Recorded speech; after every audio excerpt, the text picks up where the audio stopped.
very interesting developments in the last 4-5 months. A lot of uncertainty got created for which nobody had an answer, such as new tariff implementation from US and border tensions between India and Pakistan and other geopolitical developments that happened globally. On the other side, Reserve Bank of India in India continues to focus on getting back on growth. And if you look at it on an overall basis, while each one of them had its own impact in creating some bit of uncertainty among investing public at large, as well as different impact for different economy, right from US to Europe to China to emerging market. And the tariff-led impact was quite severe for some nations, and nobody had any clue in terms of how it will get settled down. But one good thing that seems to have happened in the last few weeks, and whatever uncertainty got created, the speed at which it got discussed created uncertainty.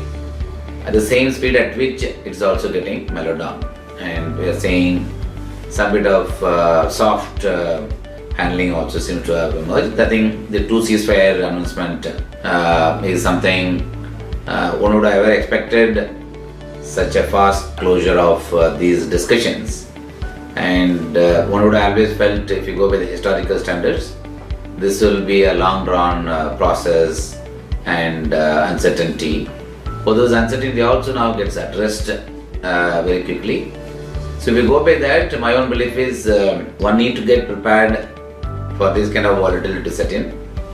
At the same time, it's also equally important to stay with conviction on the long-term investing principle. At the end of the day, in this uncertainty, if as individuals, as investors start reacting as to this will impact my portfolio and this will impact my market sentiment, therefore it will be a long-term process. And then if you decide to keep on sit on the fence, I think it could cost us also a lot of opportunity that may get missed out.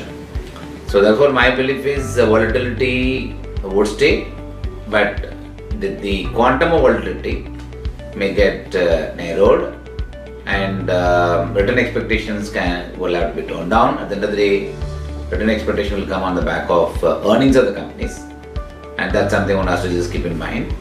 But otherwise, the world uncertain. At the same time, the world is also looking at finding solutions as quickly as the volatility also sets in. So that being the case, we must also be hopeful that whatever comes as an uncertainty may also get settled down very fast. Therefore, we need to stay focused on asset allocations, long-term investing, and so on and so forth.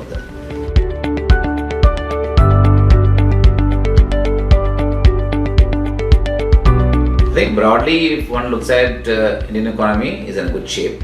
I would probably say we are in a very sweet spot from multiple angles, starting from fiscal balance is far stronger, currency has been very stable, inflation a lot more under control, budget gave a lot of impetus for consumption, let growth to come back in our country, and spending on infrastructure, which they have done in the last 4-5 years, has started yielding results in terms of passenger traffic rising, especially on railways, air traffic passenger has been going up, spiritual tourism in India has been rising.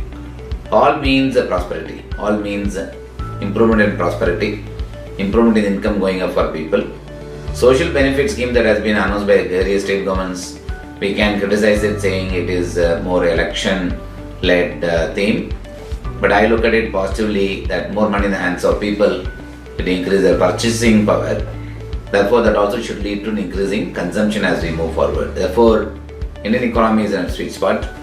The rate cut which I mentioned earlier also would make money available cheap for borrowers, either for building your assets or for building a business. As the cost of financing comes down, because of which the cost of capital, what they call it in the stock market, in the bulk for companies setting up, the cost of capital, if it is lowest, then naturally the benefit for the equity investors will also be very large. So that's why I see from an economic point of view, we are in a sweet spot. I think in India, the entire massacre that you have seen in the global uncertainty, I think India continues to remain silent spectator, at the same time do what we think is right for the Indian economy point of view, is becoming stronger. Among all the economies globally, India is one economy is much stronger in multiple areas, including political stability, which in my own belief is would only help the next wave of movement comes in the equity market.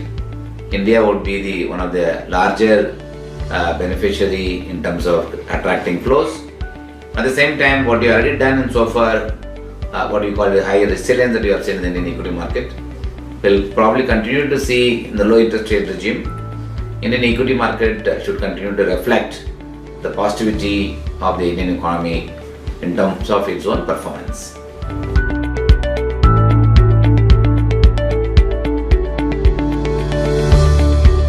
See, sometimes policymakers need to also be very firm in terms of what they want to do. Given the fact they have gone about advancing the rate cut, which otherwise would have come over a period of next 2 quarters or 3 quarters, or maybe the rest of the financial year. Now, having advanced, it is also important for them to make the statement that changing the policy from accommodative to neutral. This, in my view, that is set the expectations. I think in any policymakers, one of the expectation that marketplace would always have, not an uncertainty, in a clear terms, what is that they want to do. I think RBI has been becoming more and more clear with the new governor. Strategy has been more to be very clear, give high clarity to the market, so they can focus on work, not on expecting what the policy will do for them to do business. I think this narrative got changed. Therefore, my belief is changing it to neutral. It is, and then making it in so many words in black and white through the governor statement. This, in my view, is good, so that all of us as a market players, as market participants, can focus on our own business and building the business, rather than going and asking what the regulator should do or support our business to grow, which in my view is the first time ever in the history of RBI policy. This is something is coming, my own belief is very good. So it should be welcomed. Of course, post that markets have reacted, in bond market have reacted, where the yields have gone up by about 20-30 basis points. It's also the function of demand supply.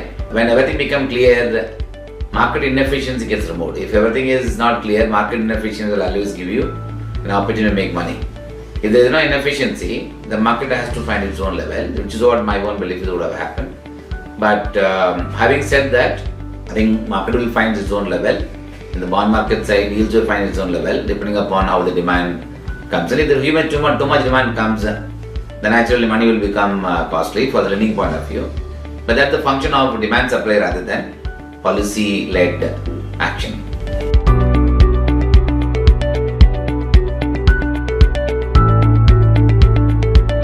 I think mutual fund is one industry has been quite innovative in product offering, and in terms of tax adjusted return in a mutual fund, if one holds it for long term, is far superior, because at the end of the day we must also plan our taxation and take that into account in generating overall return and financial planning. I think mutual funds, especially ABSLAMC mutual fund, offered debt-plus-arbitrage fund. I think any investment that we don't make for over 6 months or 1 year. All the investments are generally held for more than 1 year and 2 years and 3 years. Therefore, for all the conservative investors who does not take volatility risk on equity, or not even aiming for very high return, at the same time they are looking for a stable return, adjusting for tax, a debt-plus-arbitrage fund could be an ideal choice for them to park their money, which has got, of course, all the features. They can withdraw anytime, no issues. But of course, you will get a better return adjusted for tax if you hold it for more than 2 years. But this for the most of the conservative investors, it can be considered.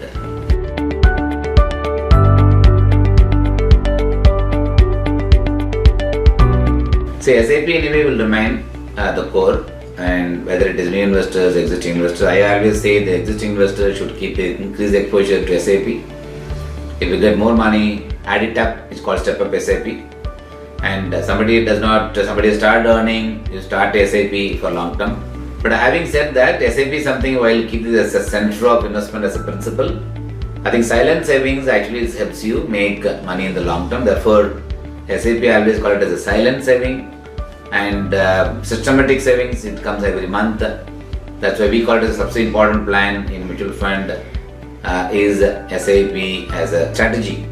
So that's something I would always advise, keep this as a permanent part of your investing principle. The balanced advantage fund and multi-asset allocation fund, sometimes we do have questions, what is the view on the market, whether it is market is peaked, is the valuation is high, is the market is cheap, is the time to invest, and so on. So this often the question comes to all of us.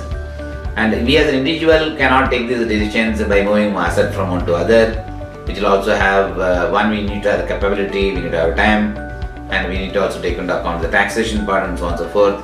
The balanced advantage fund is actually one size fits all. It gives you an opportunity to participate, and the money managers taking into account the market views, the increase exposure to equity, reduce exposure to equity, and so on and so forth. Therefore, balanced advantage fund could be the one, should be part of the center of the investing theme for everyone.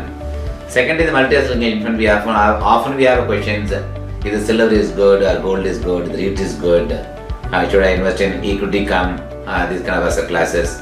Unfortunately, mutual funds have invented multi-asset allocation fund, which invest in equity, which invest in fixed income, which invest in gold, which invest in silver, which invest in REIT and InvIT. All the 5 asset classes gets covered under that.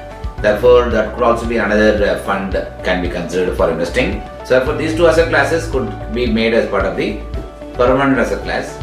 In somebody, of course, looking at long-term investing in equity, then naturally funds like Birla Sun Life Frontline Equity Fund, which is a large cap oriented fund, and the flexi-cap fund, which invests in across market cap. Again, Birla Sun Life flexi-cap fund could also be considered from a longer term point of view.